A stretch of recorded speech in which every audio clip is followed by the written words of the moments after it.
네, 윤석열 대통령의 침묵을 깨고 대국민 담화를 발표하면서 전국이 또다시 요동치고 있습니다. 민주당은 윤 대통령의 담화를 대국민 선전포고라고 비판한 가운데 한동훈 대표는 탄핵 찬성 입장을 공식화했습니다. 향후 표결 전망 등 전주의 전 의원, 김병욱 전 의원 두 분과 함께 이야기 나눠보도록 하겠습니다. 의원님 안녕하십니까? 네, 안녕하세요. 예. 자, 닷새 만에 모습을 드러낸 윤석열 대통령 오늘 대국민 담화를 통해서 내란 의혹을 적극 반박했습니다. 저희가 이제 이 대국민 담화에 대해서 하나하나 좀 짚어봤으면 좋겠는데 우선 비상계엄 조치는 대통령의 고도의 정치적 판단이었다 이렇게 강조를 했습니다. 어떻게 좀 들으셨는지요? 뭐 아무래도 이제 그 비상계엄이 이런 정치적 이런 행위일 수 있다. 이제 이런 또 대법원 판례도 있지 않습니까? 예. 이제 그리고 또 다가오는 토요일에는 또 윤 대통령에 대한 탄핵 소추안이 또 표결 예정이기 때문에 그런 면에서 다시 한번 왜 비상계엄을 할 수밖에 좀 없었는지, 그리고 또 비상계엄이 지금 내란죄다 이렇게 수사가 좀 진행되고 있고 또 민주당에서 또 이런 부분을 굉장히 부각시키고 있기 때문에 이것은 또 불가피성뿐만 아니라 이게 내란에 해당하지는 않는다. 내란의 목적도 없었고 또 여러 가지 점에서 최소화, 비상계엄을 위한 최소한의 조치를 한 것이다. 오늘 대통령 담화문은 그런 내용이었거든요. 그래서 뭐 그럼으로써 좀 다시 한번 비상계엄의 필요성을 국민들에게 좀 설명을 하고 그리고 또 이런 그 수사도 좀 이루어지고 있기 때문에 좀 그런 부분에 있어서도 또 본인이 좀 그 대통령께서 좀 생각하시는 이런 부분을 좀 오늘 밝히시는 그런 자리였다고 생각합니다. 예. 그러니까 이제 고도의 정치적 판단이었기 때문에 비상계엄 사법적 판단을 받지 아니한다 이제 이런 부분인 건데요. 어떻게 좀 들으셨는지요? 저는 윤석열 대통령이 헌법과 법률 위에 군림하는 모습을 그대로 국민들에게 보여줬다 생각을 합니다.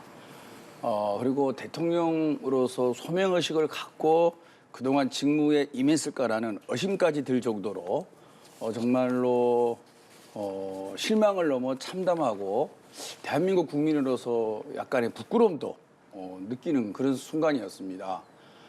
쉽게 얘기해서 야당의 견제 때문에 계엄령을 동원한 비상계엄을 발표했다. 그리고 선관위의 전산 시스템이 문제가 있어서 계엄령을 내렸다. 이거 아닙니까? 네. 어느 국민이 이걸 이해하겠습니까? 민주주의 국가에서 야당은 정부와 여당을 견제하는 게 근본적인 임무입니다. 그리고 대통령은 윤석열 대통령을 뽑았지만 총선에서는 야권이 190석을 차지했습니다. 그러면 190석을 존중하는 것이 대통령으로서의 기본 책무고 그게 의회 민주주의를 지켜나가는 데 있어서의 기본 자세죠. 그런 것들이 전혀 안 돼 있는 거 아닙니까? 그리고 방탄 말씀하시는데요. 사실 가족의 비리와 문제를 방탄한 게 윤석열 대통령 아닙니까?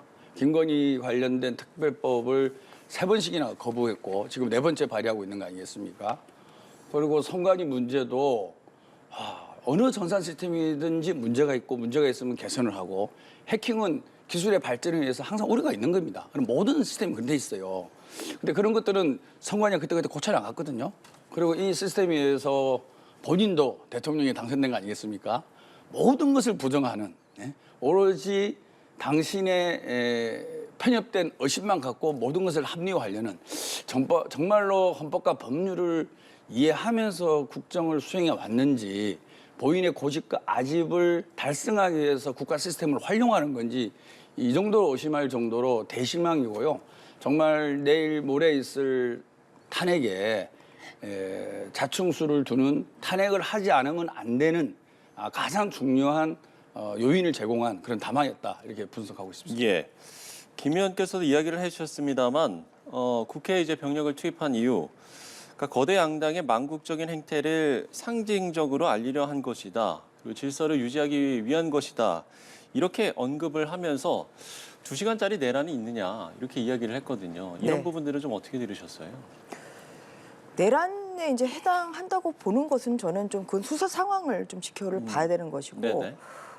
그리고 지금 뭐 비상계엄을 할 수밖에 이제 없는 그런 이유에 대해서도 뭐 오늘 또 추가적으로 설명하셨습니다만 사실 오늘도 또 법무부 장관 그리고 경찰청장에 대한 좀 탄핵 소추안이 지금 국회를 통과를 한 상태 예. 아니겠습니까? 이제 오늘까지 이 두 분까지 포함하면 11명의 지금 11번째 지금 탄핵 소추안이 지금 의결이 된 것이고요. 예. 그런데 이제 그런 부분이 사실 국정에 굉장히 큰 부담이 좀 되는 그런 행위였다.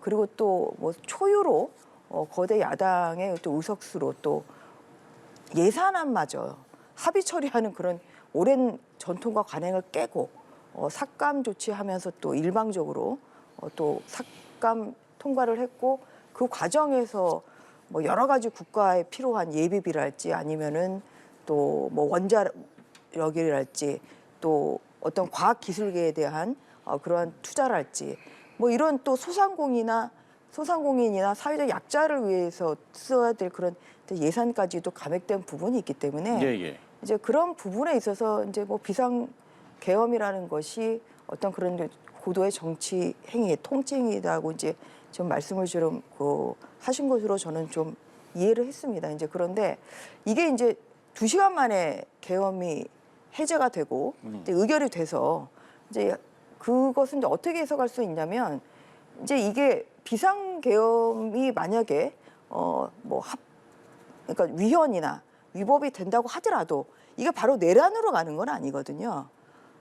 그런데 이제 뭐 비상 계엄에 대해서는 법원 행정처장도 이것은 이제 위헌적인 부분이 있다 이렇게 얘기를 했기 때문에 이제 그 부분을 뭐 대통령께서 또 뭐 강변했다기보다는 네. 이제 이것이 지난주에 그 계엄 해제 요구가 국회에서 가결된 다음에 이제 또 해제 조치도 하고 또 병력도 다 계엄군들도 다 이제 국회에서 철수하지 않았습니까? 예, 예. 이제 그로 인해서 뭐 어떤 뭐 다친 사람이랄지 사상이 있었던 것도 아니고 지금 이제 그런 상황인데 주말을 돌면서 이게 김용현 전 국방부 장관이 구속이 된달지 이게 이제 그 비상계엄의 어떤 적법 합헌성을 떠나서 그걸 뛰어넘어서 이제 이게 바로 내란이 된다.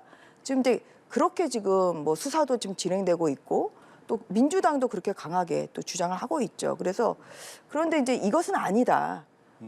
비상계엄의 이 비상계엄과 좀 내란 요것은 좀 저는 분리할 분리를 필요는 해서 있다고 봐야 된다. 생각합니다. 예. 그래서 이제 그러한 면에서 이 내란이 되기 위한 뭐 어떤 그런 구성 요건이 있습니다만 사실 이런 것이 그 2시간 정도에 걸쳐서 이루어진 이런 행위를 과연 내란이라고 볼 수 있냐 이제 그런 부분을 좀 강하게 좀 오늘 말씀을 좀 하셨고 또 이 부분은 계속해서 좀 수사가 진행 중이고 그렇기 때문에 그것은 좀 또 사실관계를 귀추를 좀 지켜봐야 될 것 같습니다. 저는 개인적으로 물론 이번에 비상계엄은 이것은 정말 뭐 헌법과 법리를 저는 근거하지 않은 좀 그런 요건을 좀 불비한 그런 행위라고 저도 생각을 합니다만 바로 이것이 내란이 되는 것이냐. 사실 이것은 이제 수사를 통해서 밝혀야 되는 부분이기 때문에 바로 이것이 내란이 된다.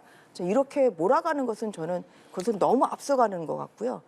그리고 또 수사의 과정이나 여러 가지를 좀 감안해서 좀 판단을 하는 것이 좋겠다. 그렇게 생각을 하고 있고 대통령도 아마 이제 이런 부분에 대해서 굉장히 좀 억울하게 또 본인의 입장을 좀 밝히고 싶은 그러한 뭐 말씀을 하신 것으로 그렇게 생각합니다. 예. 물론 이제 반론의 기회는 제가 드릴 거고요. 예. 근데 이제 곽종원 특전사령관이 그러니까 이제 문을 부수고 의원들을 이제 다 네. 끄집어내라 이제 이런 이제 발언을 했었기 때문에 네. 앞서 이제 제가 이야기했던 그러니까 그러니까 야당의 망국적 행태를 상징적으로 알리려 했고 질서 유지를 위한 것이다. 이 발언과는 사실 이게 서로 상충되거든요. 그래서 네. 이 부분에 대해서는 그럼 어떻게 생각을 하시는지. 이제 그것도 또 좀 사실관계를 따져볼 따져봐야 부분이 있는 게 된다. 예. 대통령실에서는 이제 그런 지시를 안 했다 지금 그런 걸로 저는 그 언론에 보도가 된 걸로 저는 기억을 하고 있어서 예. 일단 좀 선사실 규명 후 판단이 좀 필요하다고 생각을 합니다. 어떤 그 사실 조사 중에 결과도 보지도 않고 무조건 이거는 내란이다. 지금 뭐 이런 것은 좀 경계를 해야 되겠죠. 왜냐하면 예. 대한민국이 또 법치 국가이기 때문에 어떤 결론을 내놓고 어떤 수사나 조사가 이루어질 수는 없는 거 아니겠습니까? 그래서 그런 면에서 또 상반되는 그런 진술이 있기 때문에 어떤 그런 한 명의 진술만을 가지고 이것이 확실히 이랬다 이렇게 예단하기 저는 어렵다는 그런 법조인적인 차원에서 좀 말씀을 좀 드리는 것이고요. 그런데 이제 만약에 이것이 사실이다, 그렇게 지시를 했다, 뭐 그렇다고 하면은 뭐 이것은 사실 뭐 내란이 되는지 여부를 떠나서 사실 굉장히 더 산핵 소추에서 인용이 될 가능성이 굉장히 더 큰 행위라고 봐야 예. 되겠죠. 그런데 이것이 또 그렇다고 해서 바로 내란으로 될 수 있는지 여부는 국민들께서 좀 이해하기가 쉽지는 않습니다만 그 내란죄의 그런 구성 요건이 굉장히 좀 복잡하게 되어 있고 그리고 또 어떤 그런 여러 가지 또 구성 요건을 좀 구비해야 되는 그런 부분이 있기 때문에 이 지시를 했다고 해서 바로 또 내란죄가 된다 이렇게 예단하기는 사실 쉽지는 않습니다. 그래서 사실관계가 조금씩 드러나고 있기 때문에 좀 그런 것을 조금 더 지켜볼 필요가 있다. 저는 그렇게 생각합니다. 예, 알겠습니다. 자, 그러니까 이제 전원님께서는 이 내란죄와 일단 비상계엄을 좀 분리를 해서 생각을 해볼 필요성이 있고, 그리고 결국에는 아직까지 내란죄와 관련해서는 수사 상황 그리고 사실관계 확인이 필요하다. 이제 이렇게 이제 말씀을 해주셨는데요. 네, 충분히 이제 반론 기회를 좀 드려야 될 것 같습니다. 네, 예. 김용현 전 장관 관련된 영장 청구 내용을 보면 윤석열 피해자라고 적시가 돼 있답니다. 근데 그 죄명이 뭐냐면은 내란죄입니다. 저는 물론 이제 법원의 판결을 받아야겠지만 현 정권 하에서 검찰과 경찰의 영장의 내용에 윤석열 대통령을 내란죄 피해자라고 적시가 됐다는 사실을 우리는 엄중하게 봐야 되는 거죠. 그리고 내란죄라는 것은 국토를 참칭하거나 무력으로서 국가기관의 기능을 저해하는 거거든요. 뭐 이 관련된 영상은 다 이미 증거로 나와 있지 않습니까? 언론의 도움으로 다 생중계가 됐지 않습니까? 그리고 국회의원은 현행범이 아니면 체포 또는 구금을 못합니다. 그런데 체포를 하려고 했다는 증언이 나와 있고, 그리고 수방사 지하 벙커에 구금하려고 하는 그런 것들이 다 나와 있지 않습니까? 저는 오늘 윤석열 대통령의 담화가 그동안 정말로 치밀하게 꾸며서 뭔가 친위 쿠데타를 이룩하려고 노력을 했는데 이제 군의 명령과 양심 사이에서 흔들리는 갈등 속에서 많은 군인들이 양심을 선택하고 있는 것 같아요. 그래서 쿠데타 이후에 이런 양심 고백이 이루어지고 있는 거 아니겠습니까?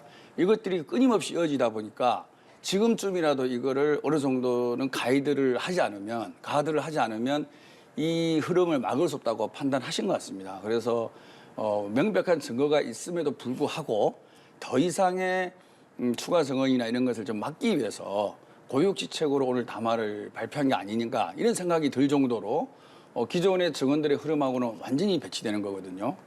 저는 그런 면에 있어서 정말로 이 윤석열 대통령의 이 기본적인 자세와 심성에 대해서도 참 의심하지 않을 수 없습니다. 왜냐하면은 며칠 전만 해도 사과하면서 본인의 임기를 비롯해서 모든 것을 우리 당에 일임하겠다. 우리 당이란 국민의힘이죠. 분명히 발표하지 않습니까? 그래서 당 내에서는 퇴진을 비롯한 다양한 안이 나온 건데 며칠 지나고 나서 그게 다 이제 없어지는 거 아닙니까? 나는 퇴진이고 다 없다. 그냥 하려면 해라. 이렇게 되는 거 아니겠습니까? 그럼 모든 면을 보면 항상 어떤 책임을 피하기 위해서 또 말을 만들어내고 그 만들어낸 말이 또 책임이 부여되면 또 다른 말을 하시고 지속적으로 그런 과정이 이어지고 있다는 말씀입니다. 그러니까 이거 오늘 담아다 보면 본인은 이러 했는데 결국에 아래 직원들이 잘못해서 이렇게 된 거다. 이런 식의 변명으로밖에 안 들리는 거죠. 분명히 이 건은요. 현재 나온 것만 해도 정말 꽤 오랫동안 준비를 했던 것 같습니다. 꽤 오랜 기간에 특정 몇몇이 친위 쿠데타를 하기 위해서 치밀한 작전을 펼쳤고 그것들의 실행을 했었고 그렇지만 여러 가지 요인에 의해서 제대로 작동이 안 된 거죠. 그 시간이 짧았던 거죠. 본인이 그 시간만큼 쿠데타를 하려고 했던 게 아니라 쿠데타를 완벽하게 성공시키려고 했으나 여러 가지 군인들의 양심과 또 시민들이 국회를 에워쌌지 않습니까?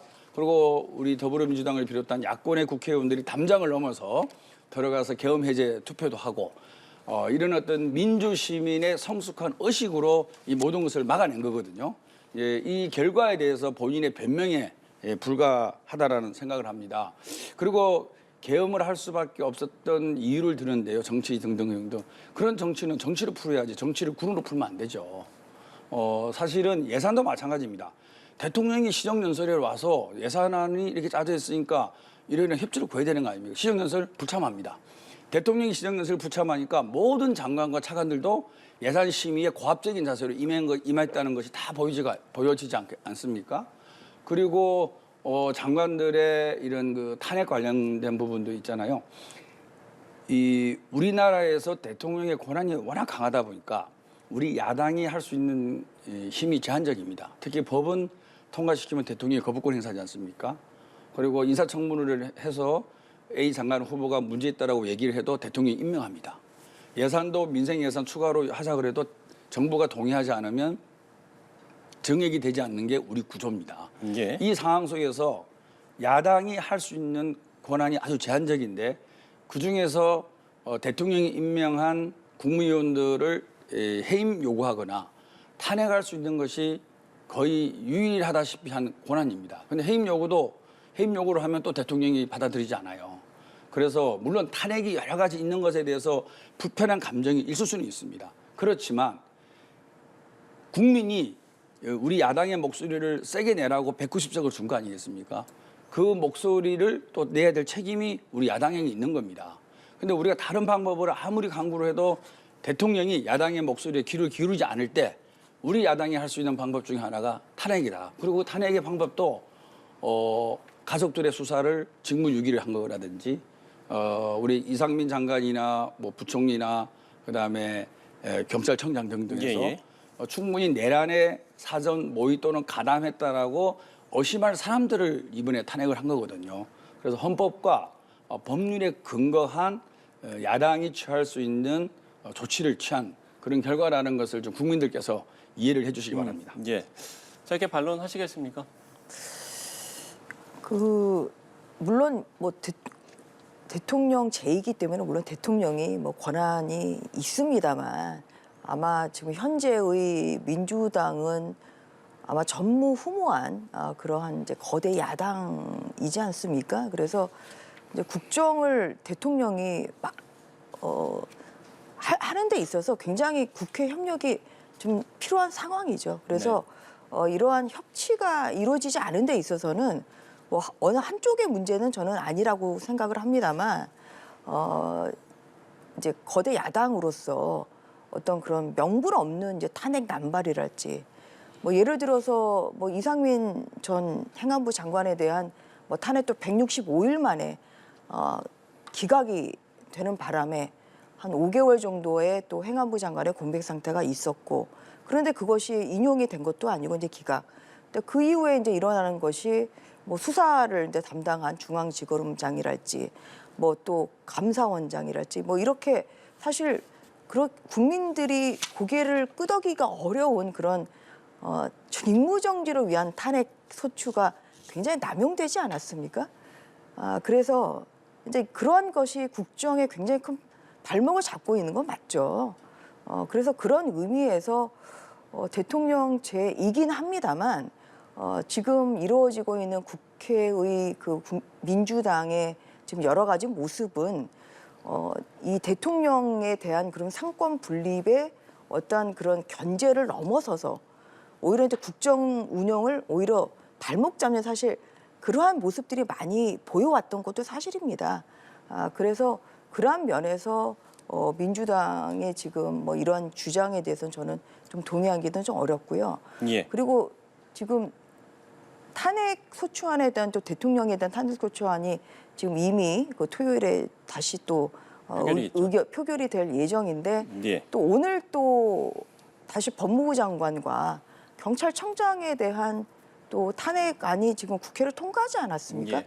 그러니까 이렇게 이제 반복되는 이런 부분이 상당히 사실 국민들도 힘들게 하는 것이고 그리고 또 국회의 그런 협치마저 사실 힘들게 하는 뭐 그런 상황이라고 볼 수밖에 없습니다. 그리고 지금 이제 국회 운영 자체도 사실 운영위원장이라는 것은 그동안에는 뭐 1당이든지 2당인지 뭐 이런 것이 중요한 게 아니라 집권 여당의 원내대표가 운영위원장을 했었거든요.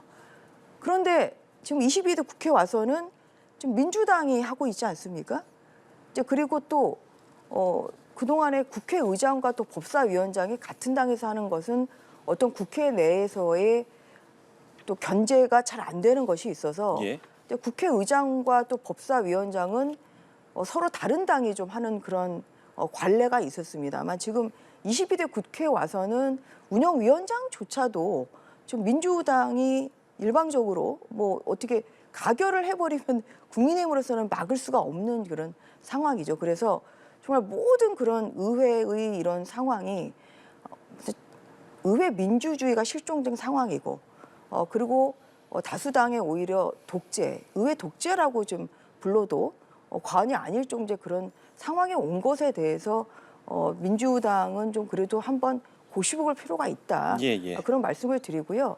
예. 이러한 그 사태가 국정의 그래도 안정 그리고 국정 안정을 위해서 그래도 지금이라도 여야가 협치할 수 있는 부분이 있다면 협치를 하는 것이 좋겠다. 저는 그렇게 생각합니다. 그런데 그런 질서 있는 퇴진에 대해서 사실 국민의힘이 어떤 그런 주도권을 가질 수는 없는 것이죠. 질서 있는 퇴진, 뭐 2월 아니면 뭐 3월에 자진 그러니까 퇴진 뭐 이런 것을 사실 민주당이 받아들여야 이게 작동하는 거 아니겠습니까? 그런데 민주당의 지금 태도는 무한적으로 지금 탄핵 소추안이 뭐 부결이 되면 또 그 다음 주에 올리고 매주 올리겠다 지금 이렇게 되기 때문에 국민의힘이나 아니면 대통령으로서도 이게 조기 퇴진, 질서 있는 퇴진을 지금 할 수 없는 그런 상황에 지금 이르렀습니다. 저는 그런 과정에서 오늘 대통령께서 국민들을 뭐 상대로 해서 담발한 것이라고 좀 그렇게 이해를 하고 있고요. 정말 지금이라도 여야 협치를 함으로써 이런 그 국민들이 불안하고 또 불편하시는 부분 그리고 우려를 좀 씻어낼 필요가 있다. 저는 그렇게 강하게 말씀드리고 싶습니다. 예, 알겠습니다. 자, 두 분의 대국민 담화와 함께 또 현재 국회 상황에 대한 두 분의 생각을 들어봤는데요. 제가 이제 뒤에 좀 할 얘기가 좀 많긴 합니다만, 어쨌든 좀 반론의 기회를 네, 짧게 드리겠습니다. 예. 그럼. 지금 전 의원님께서 말씀하시는 거는 비상계엄 조치 전에 혹시나 우리가 논의를 해볼 수 있는 사안이고요. 지금은 비상계엄 조치를 통한 내란죄 혐의를 받고 있습니다. 이 부분에 대해서 우리가 엄중한 판단을 해야 된다고 봅니다. 사실 지금 뭐 등등 여러 말씀을 하시는데 박성재 법무부 장관하고 조지호 경찰청장은 내란 가담죄 혐의를 받고 있습니다. 아마 곧 소환도 될 것 같은데요. 그런 의미에서 당연히 탄핵을 해야죠. 지금은 전 국민이 대통령의 리스크를 하루빨리 없애달라는 게 국민의 명령이고 요구입니다. 그리고 대통령과 함께 내란을 방조하거나 동조한 사람에 대한 엄격한 처벌을 원하고 있는 것이 국민들의 뜻입니다. 그에 따라서 국회 다수당을 차지하고 있는 야당 입장에서는 국민의 뜻대로 의정활동을 하는 것이 또 저희의 역할이라고 생각하거든요. 오늘 대통령 담화 중에서 거짓말도 너무 많습니다. 간첩죄 관련된 법률 개정에 더불어민주당이 뭐 늦게 한다든지 간첩죄는 지금 법사위 소위를 통과시킨 상태고 곧 본회의를 앞두고 있습니다. 진행 중인 상황이에요. 그리고 국가보안법 폐지를 위해서 우리가 한다. 국가보안법 폐지 법률안이 22대 국회에 발의된 적이 없습니다.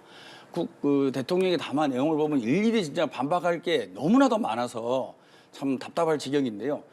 문제는 헌법과 법률의 근거가 있는 전시라든지 사변이라든지 그에 준하는 사태가 아님에도 불구하고 비상계엄을 한 거고요. 그리고 무력을 통해서 국회와 선관위의 기능을 중지시키려고 경구를 동원했다라는 거죠. 따라서 헌법에 위반한 비상계엄 조치고 내란죄라는 것은 많은 전문가들과 국민들이 인정할 수밖에 없고요. 이 관련된 자료들이 영상과 그리고 내란에 가담했다가 지금은 양심의 가책을 느끼는지는 모르겠지만 관련자들의 증언과 진술에서 다 알려지고 있는 거 아닙니까? 네. 이 상황 속에서 대통령께서 지금도 이 비상계엄 조치의 정당성을 강변하고 다 국민들이 보고 많은 증언이 있음에도 불구하고 야당에 대한 경고로 내가 한 거다. 이런 식으로 얘기를 한다 그러면 과연 정말 우리나라 대통령이 맞나? 저런 식으로 국정을 운영하고 정치에 임했을까라고 생각했을 때 아찔한 거죠. 아, 그래서 대통령이 되자마자 지지율이 급격히 20%로 빠지고 지금은 비상계엄 조치 이후로는 10%로 내려간 거 아니겠습니까? 정말로 우리가 이 민주주의라는 대의제, 다시 말해 국민을 대신해서 대통령이 정치를 하는 건데 이 대의제가 제대로 작동이 하지 않았을 때에 취할 수 있는 조치가 결국엔 탄핵이라는 겁니다.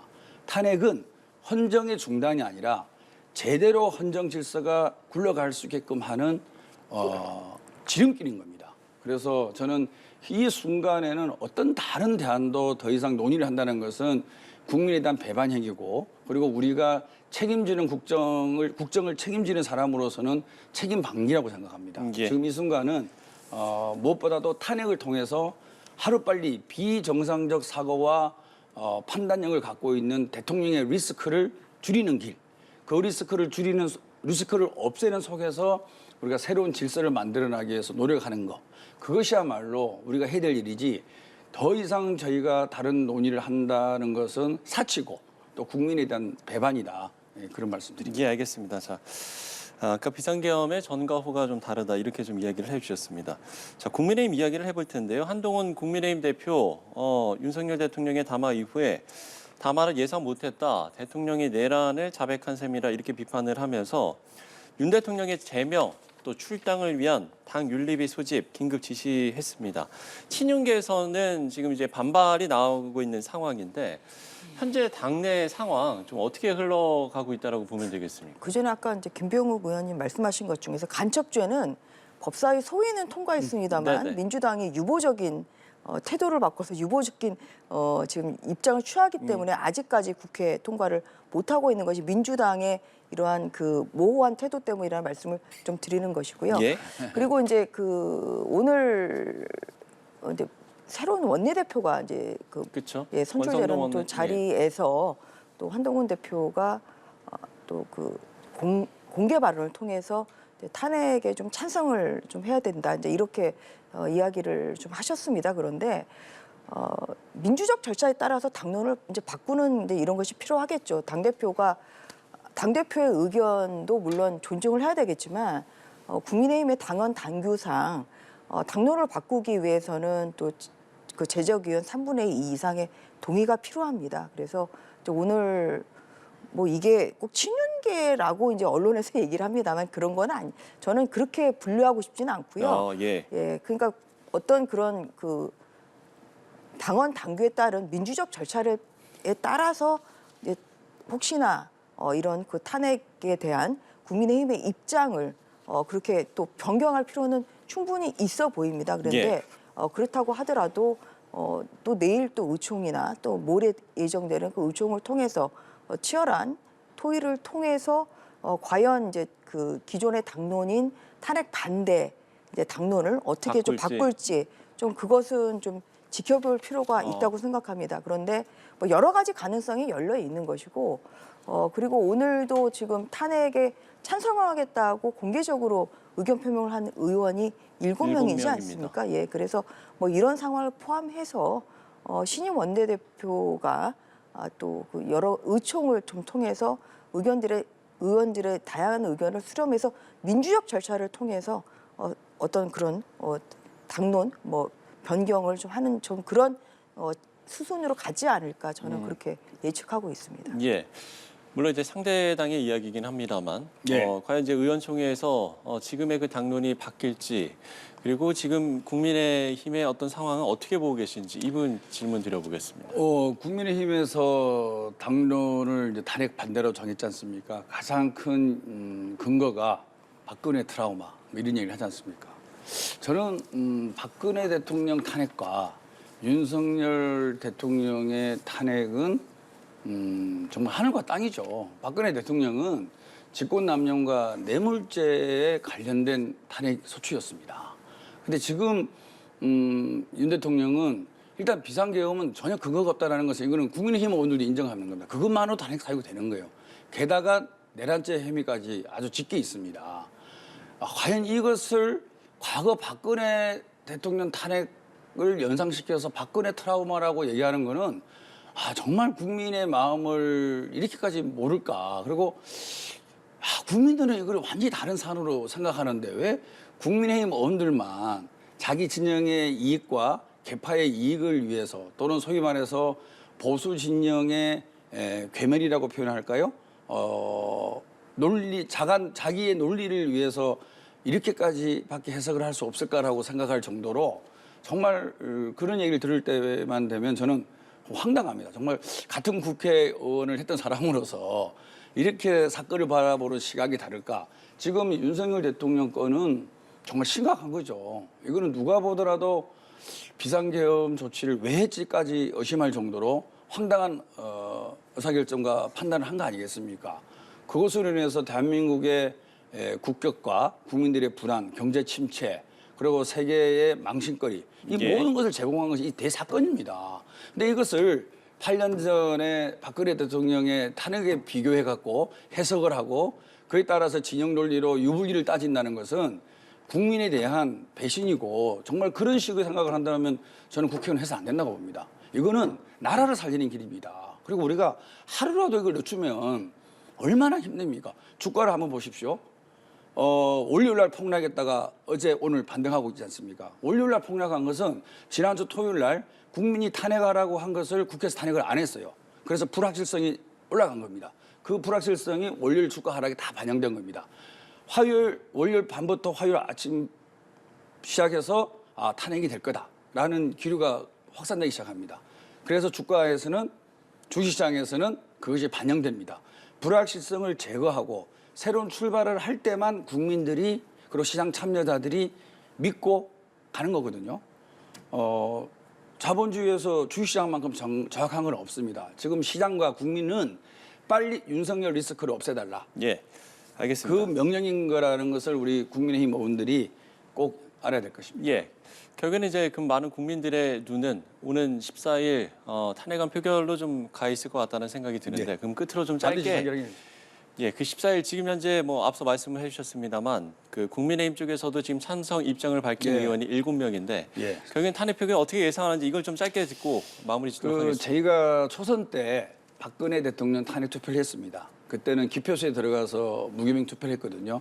저희가 그때 예상하기로는 제 기억으로 한 40표 정도가 국민의힘에서 탄핵 찬성이 나오지 않을까 했는데 뚜껑을 열어보니까 60, 70표 정도가 나왔습니다.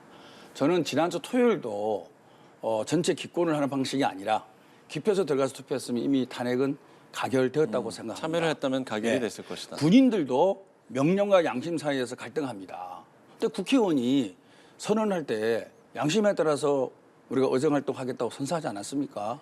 군인들도 명령과 양심의 사이에서 갈등하고 양심을 선택하는데 국회의원이 당의 이익과 개파의 이익을 위해서 투표를 한다? 저는 그건 있을 수 없다고 봅니다. 저는 탄핵 가결은 도도한 역사의 흐름이고 거역할 수 없는 우리 국민의 명령이라고 생각합니다. 예. 지금 최근에는 20, 30대 청년들마저 시위에 대거 동참을 하고 있습니다.